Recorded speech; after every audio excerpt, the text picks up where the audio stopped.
Alright, we're back on the Porsche in the effort to make some progress while I'm still collecting money to fix the old engine here. I do have a rebuild kit for the steering rack, so we're going to go ahead and do that today. It's a whole reseal kit for everything hydraulic in the rack. New inner and outer tie rod ends, new nuts for the tie rods, all that kind of stuff. So first we got to get the pump fully out of there, the pump that we broke, that I still need to get a new one of. Get that out of there. Get all the lines out because we need to flush them out, because this kit recommends transferring over to ATF instead of normal power steering fluid, which is what a lot of modern cars with hydraulic power steering use. So we have to get basically the whole system out of here first. Then we can get the rack set down on a workbench somewhere and we can start pulling it apart, getting all the snap rings off, getting everything out of it so we can replace all the O-rings. Get them all fresh and brand new so it hopefully is a little nicer to drive, because there's a little bit of looseness in the rack right now. Hopefully we can get that out of there by resealing it.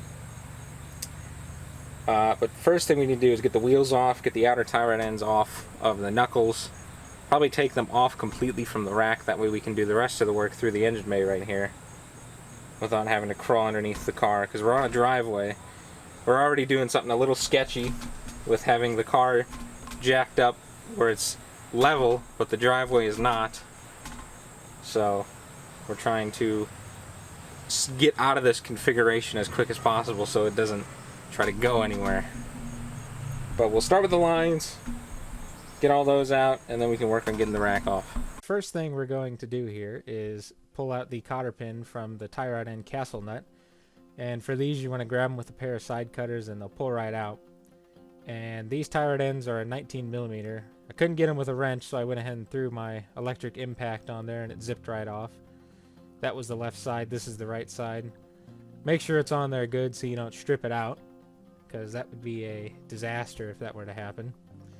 Zip this one off, and then you want to just, since I'm not keeping these, just take a hammer and try and beat them out of the steering knuckle.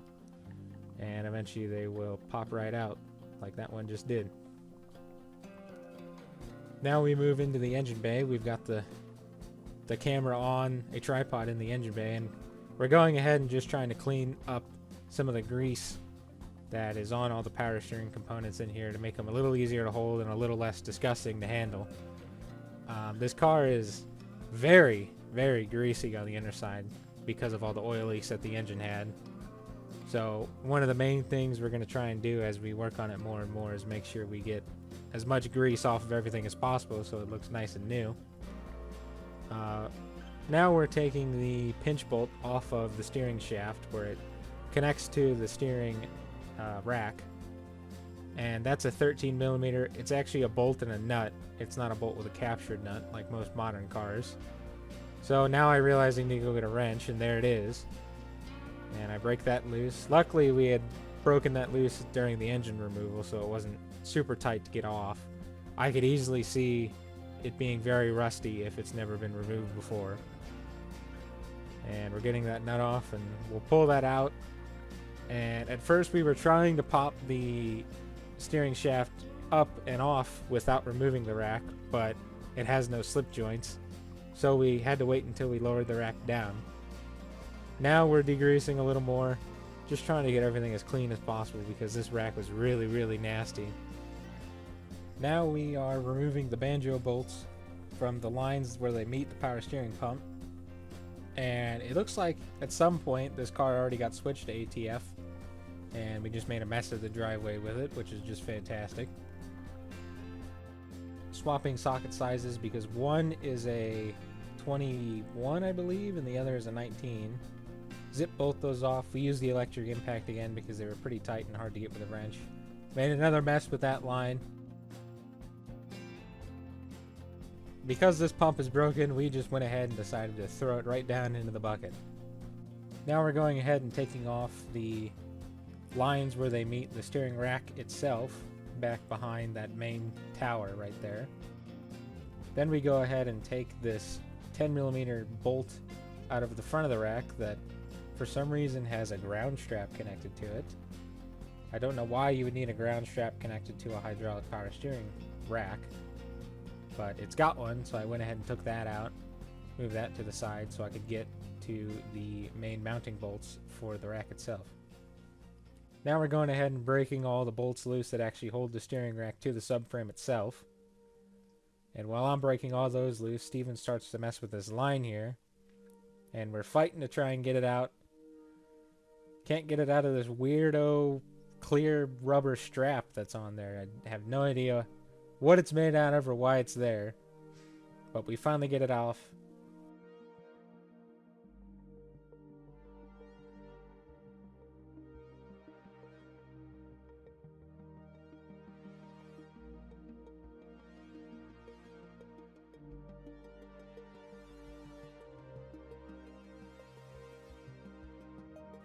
We get all the bolts out, and the rack is actually held on with these weird brackets almost that look like main bearing caps. And once we pull those off, the rack just drops down, and we go ahead and feed it out the left side, and we finally get it out of the car.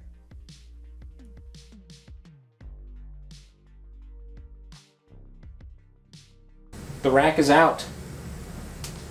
Pretty easy to pull it out. Just get the lines off the rack, get the tie rod end separated, and we slid it out the driver's side wheel well with the wheel off.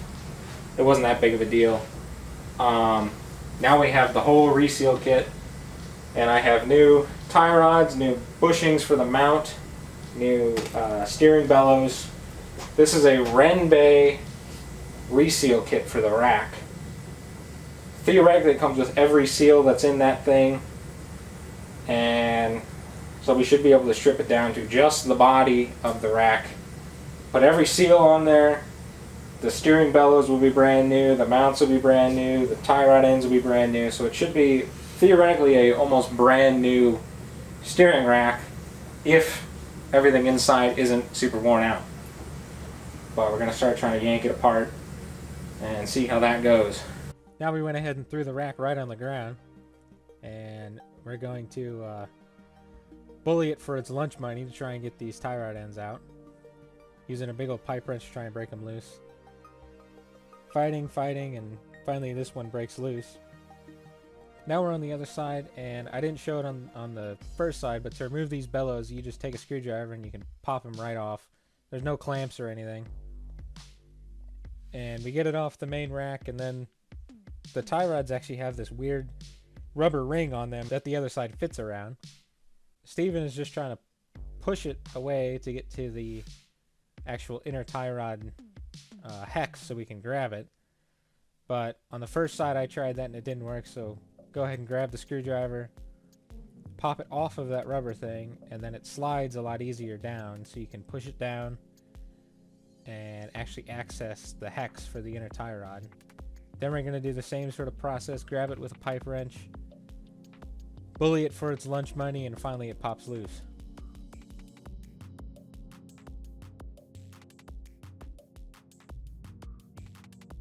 Went ahead and threw the rack back up on the table. Now we're taking off this breather tube, and that just pushes in on both sides.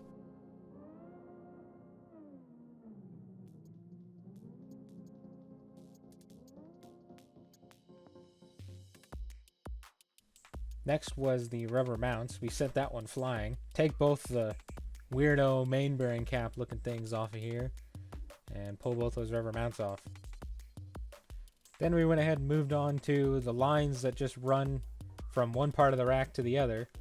And I did the classic hex head thing that you've seen me do many times of tapping it into the bolt before you try and turn it to prevent stripping it out.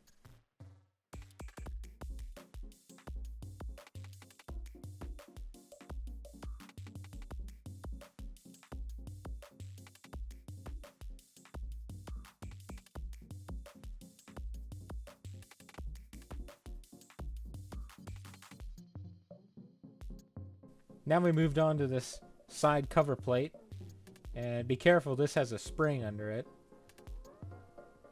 so watch out for the tension that the spring is putting on this plate. You'll have to hold it while you take the bolts out so you don't send the plate flying into your face. And the spring under there actually supposedly holds a plastic sort of C-shaped piece that rides against the main shaft of the steering rack and gives the steering that tight feeling. Next we move on to this top plate. First we take off the cracked up old dust cap. Then we take out the 3 bolts.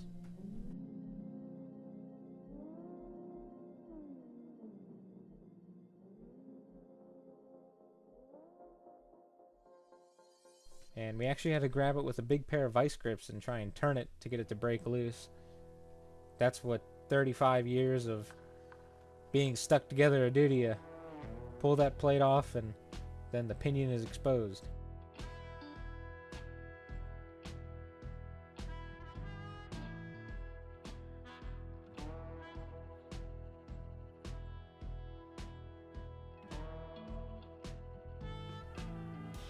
Now we try to get the pinion out by banging it on the table, which was never going to work. We think there's a snap ring or something.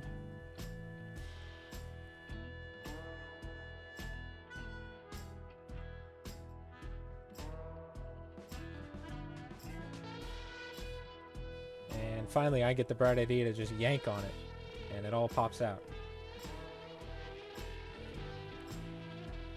Now we're poking around on the inside, looking at how the different bearings and washers stack up, making sure we're getting every piece of it out.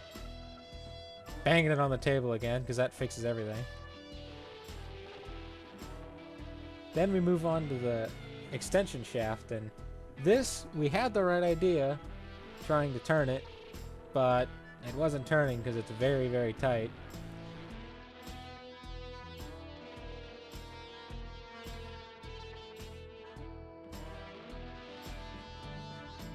Then I get the bright idea to try and hammer on it, and that was never going to work because it doesn't just pop in, it screws in. Off camera, we did finally figure out you need to use a punch and a chisel to actually get it to start spinning. Now we've got the main shaft pulled out, and we're taking all the snap rings and O-rings off of this.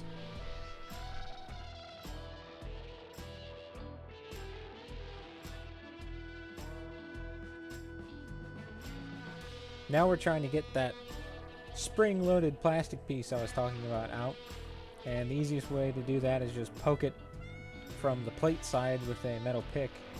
And I thought it was still in there, and then I looked a little harder and it was actually laying on the opposite side, and I could just try and knock it out of there. Now we're on reassembly. We weren't the greatest at filming stuff for this, but this is the main pinion shaft where the gear drops down into the main control tower. And these are just like axle seals or crankshaft seals where they have to get hammered in. And the easiest way we found to do that is with a socket of a similar size to the outside of the seal. This one we actually mangled its seating point just a little bit. So I put a thin layer of RTV on the outside to try and get it to seal better. And while I'm working on the main tower, Steven kind of took over and started working on that extension shaft. Right now he's messing with the shuttle that rides on that main shaft.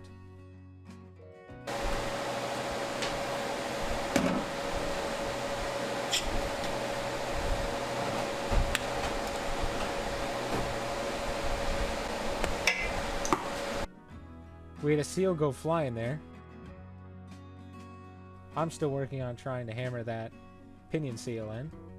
Now we've moved on to assembling the shuttle. I'm still working on that pinion seal. Checking with my colleague to make sure it looks like it's in all the way.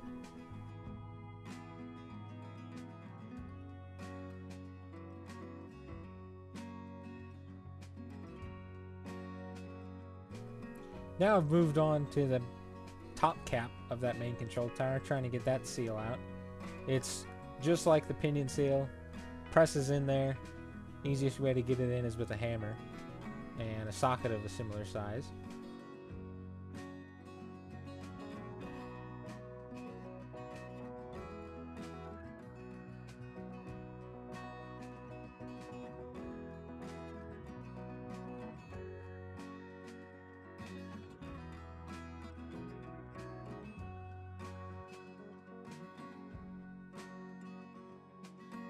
Fighting to get it out, I can't get it, so I say, Steven, please help. Can you get this seal out?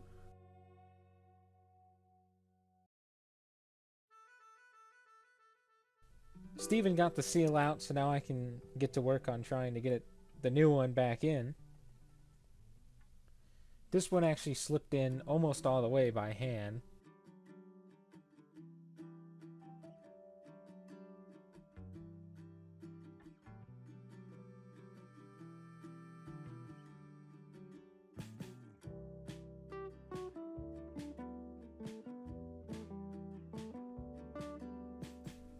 But I didn't quite think it was seated all the way, so I went ahead and still hit it with a hammer to press it in the rest of the way.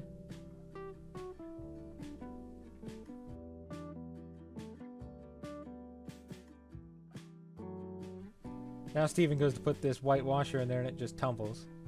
I finally get smart and start showing the camera the things we're doing instead of doing most of it off camera like I had been. And this plate sits like that. Now I moved on to the main pinion, and it has 4 Teflon seals with 4 identical O-rings underneath of them. This is the new Pringle looking piece of plastic that is what that spring sits against, and that's what rides against the main shaft. It sits on that curved piece of metal right there.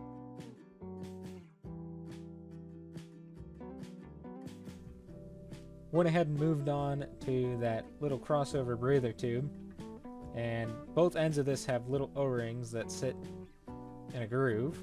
They're the smallest O-rings you get in the kit. One side didn't even have an O-ring left, it had worn away. These are the 2 little O-rings.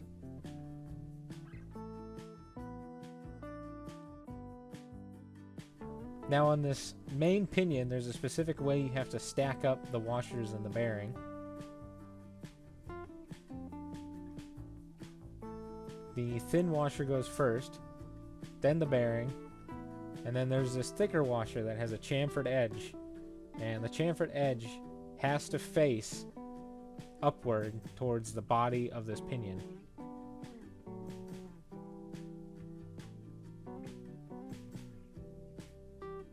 And at this point, this pinion should slip right down into the main tower of the steering rack.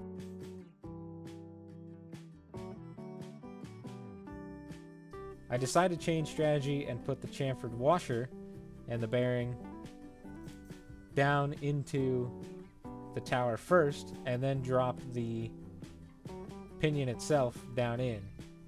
And this is the first inklings of a small disaster, where it doesn't appear to me that that pinion makes it down all the way. So I pull it out and I try again, and it still doesn't quite go down. I'm making sure the bearings and the washers are stacked right.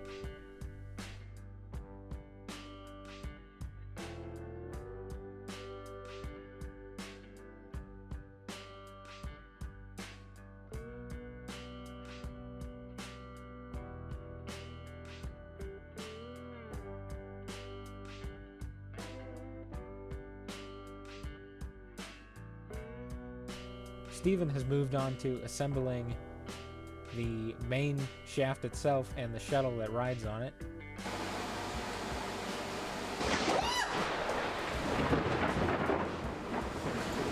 You can see I'm really fighting this pinion, trying to grease it as much as possible, seeing if lack of lubrication is the problem. But no matter what I do, it just doesn't seem to sit down all the way into that main tower.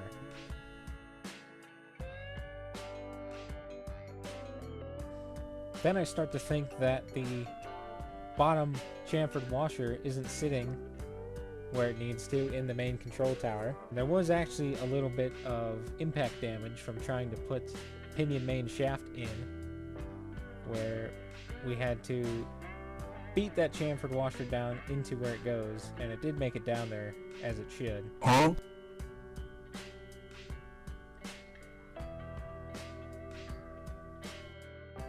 Putting some subliminal messaging your way. Now that bottom washer is in all the way. And I try to put the pinion down more and it still won't go.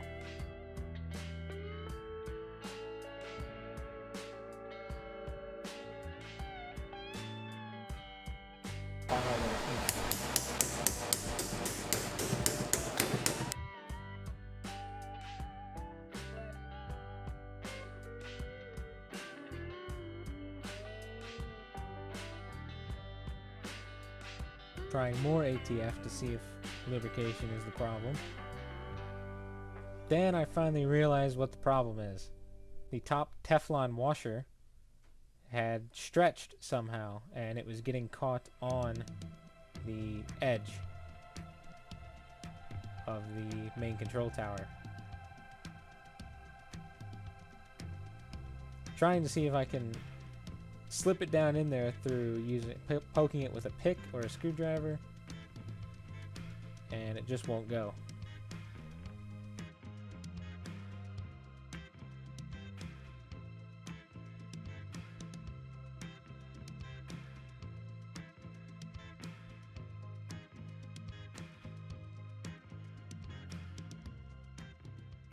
It's a couple hours later and we're stuck because of a disaster. This is that pinion. You'll notice there's 3 Teflon seals on here and a hole for a 4th one. This is the 4th Teflon seal and it is mangled. We don't know how it got mangled. It might have caught wrong on this because there's a lip in here that it needs to clear. We think it might have gotten caught on that or on this hole and stretched. And once Teflon stretches, there's no getting it back. We tried and tried and tried, and we cannot get it in there. We can't use any of the old ones because they all are torn or completely broken. So I had to order a whole new reseal kit for 1 seal, which sucks. That's another $75. But it needs to be done. We can't half-ass that. This is steering. It's pretty crucial. You can't half-ass that. So we're just going to have to wait until I get the new seal kit and throw that on there, and hopefully it'll click together soon. At least then I'll have 3 extra new ones.